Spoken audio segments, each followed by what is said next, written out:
My name's Bearne. I used to work in the Faculty of Education at Cambridge University, but at the moment I look after publications for UKLA. Brilliant. So we'll talk about literacy today. What kind of articles does Literacy publish?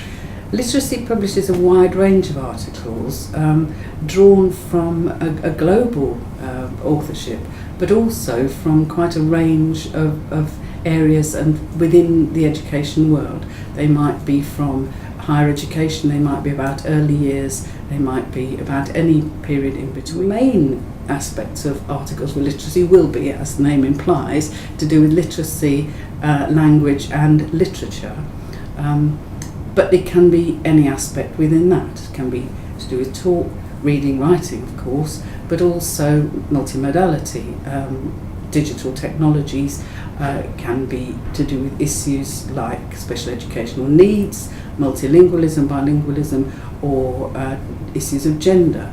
But then, of course, there can be the more reflective or discursive articles that will be about policy, curriculum and pedagogy.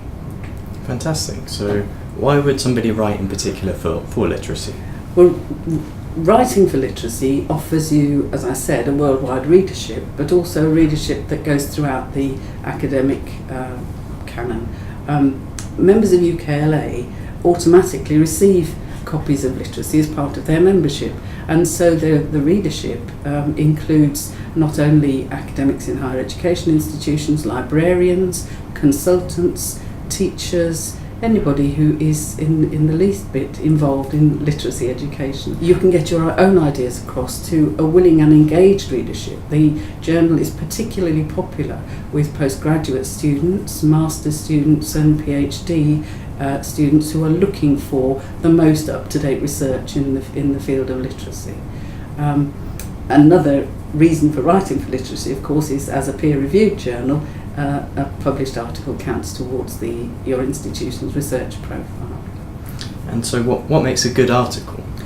A good article for literacy will be one that is well-founded in thorough and well-designed research, but that also is accessible and is written in a way that readers can understand the message that you're getting across.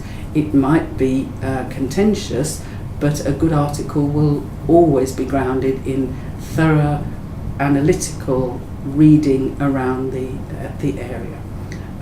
Sometimes people can be inclined to use too much technical terminology. I would say that a good article is one which says the complex things clearly, straightforwardly, but in a way which prompts further thought.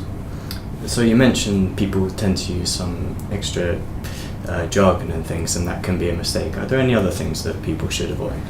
Well, it can be a mistake to allow your enthusiasm for the subject to cloud your understanding of what a reader needs to know.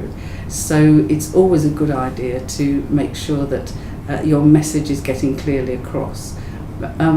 Another mistake can be, as I mentioned, to mask a clear message with technical terminology that is unnecessary. But of course, it's always a fine line to decide when what one person's jargon is another person's technical terminology. Another mistake can be to be too polemical. Whilst we want people who write for literacy to be engaged, committed and convinced, what is important is that any argument should also recognise that there are opposing arguments and should clearly explain why the author's point of view is well founded in research and theory. Great. So where should people go if they want to find out more? The best way of finding out what an article for literacy should look like is to go to the website. You'll see from that just how a good article for literacy should be carried out.